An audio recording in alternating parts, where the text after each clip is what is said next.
Rundle. So we start sort of down in valley bottoms, the montane sort of eco zone. As we ascend, we'll be climbing gradually on a a well-maintained trail, kind of nice warm up, and of course this is quite early in the morning because we're meeting at 6 a.m. and going from there.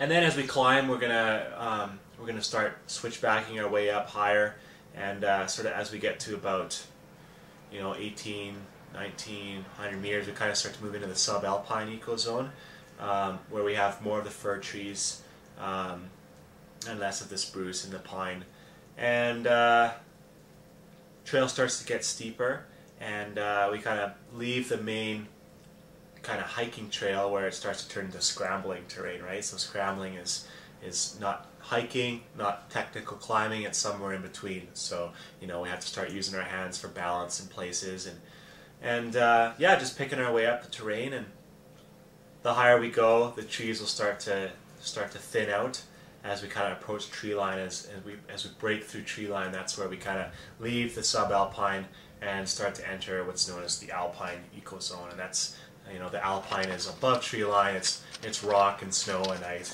It's your barren alpine environment, and things start to change there quite a bit.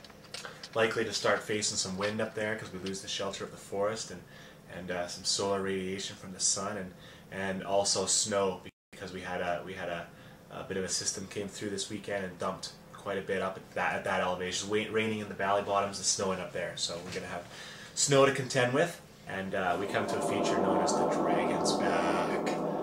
And the Dragon's Back is the crux of the route. The ridgeline that we're ascending essentially pinches off into a rather narrow spine-like feature with quite a bit of air on the right and quite a bit of air on the left. So it's not the place to misstep. Hazard, falling rock, right? Helmet, especially with a group, we don't want to dislodge rocks, start rolling down and hitting each other. Snow and ice, right? Especially, so it's called verglass. You get the thin layer of kind of icy snow and water, just a thin film on top of the rock can be really hazardous. So that's something we're going to look out for. That's for a couple 100 meters, and then it starts to widen out again, and that's when we're going to start to really get into the deeper snow up at that elevation above above 2,500 meters. And then the final section to the summit is often a scree plod. On broken rock called scree, and descending can be nice because riding the escalator down, but ascending is like the vertical escalator, 2 steps forward, 1 step back. So that's one of the nice things about having the snow, right? It makes travel can make travel a little bit easier for us up there. So we've actually got some some footing that's not going to slide so much, right? We've got some purchase. So I think that's going to benefit us for travel time up there above the Dragon's Back. Quite exposed up there, to the wind and the elements, and basically take us to the summit ridge line, and then from there it's just a short plot up to the summit. The summit's pretty wild, it's pretty cool views. There's not much impeding us from the weather systems blowing off the Pacific from the west. Kind of have a clear shot over the mountain ranges to the west. Looking over to the east, down the other side, it's a sheer drop off, basically cliff face straight down to the valley bottom, the Trans-Canada Highway down there. On a clear day, you can see for miles. You can see Mount Assiniboine is one of the kind of crowning jewels of the Rockies. Today, we'd be lucky to see it.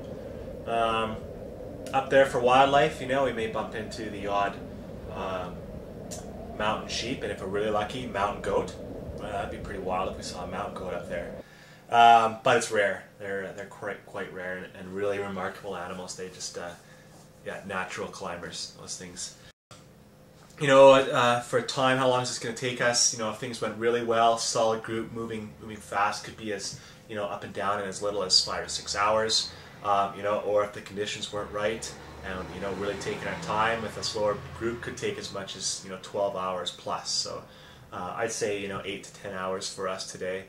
Probably about half of that ascending and about half of that descending. It tends to take about the same. Maybe sometimes it can be a little quicker on the way down. Yeah, we sure had some full-on conditions up there, eh? There are a lot of incidents on Mount Rundle because it's such a alluring mountain to so many people. Young service industry staff here in Banff look up at it every day, so it's the mountain that they would like to climb. So come hell or high water. So bad things can happen. It's a big mountain. There's some nasty weather comes through, with little notice here, and it's easy to get off route on a mountain like that.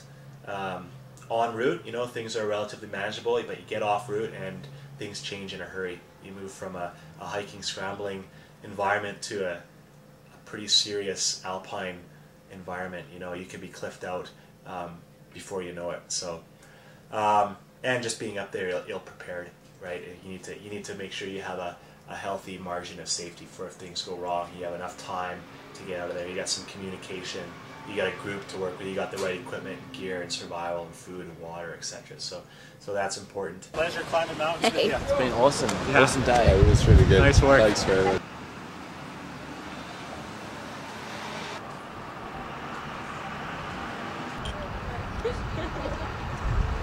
What did you think of the day? How was it?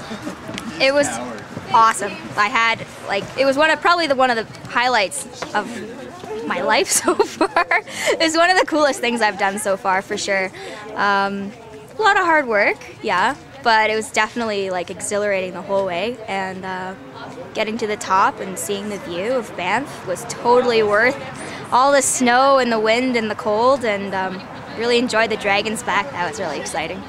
A little bit narrow at times, but yeah, overall I had an amazing time, and I got some great pictures, and it was fun. The whole group was pretty good, so yeah. And how was Lenny? Lenny's awesome. Lenny's hilarious. I mean, he's just got all these jokes up his sleeve, and he made the trip so much more worthwhile, and he gave some great tips on how to make it easier for yourself when you're hiking. Just little things like walking on your heels instead of on your toes, and made a big difference for me. I think it made the trip a lot easier physically as well as just for fun. It was just more for fun. So yeah, he's a pretty interesting guy, for sure. So I'd recommend it to anyone interested in adventuring, for sure. Few sensations in life as satisfying as standing on the summit of a mountain, right? Knowing that you got there by placing one foot in front of the other.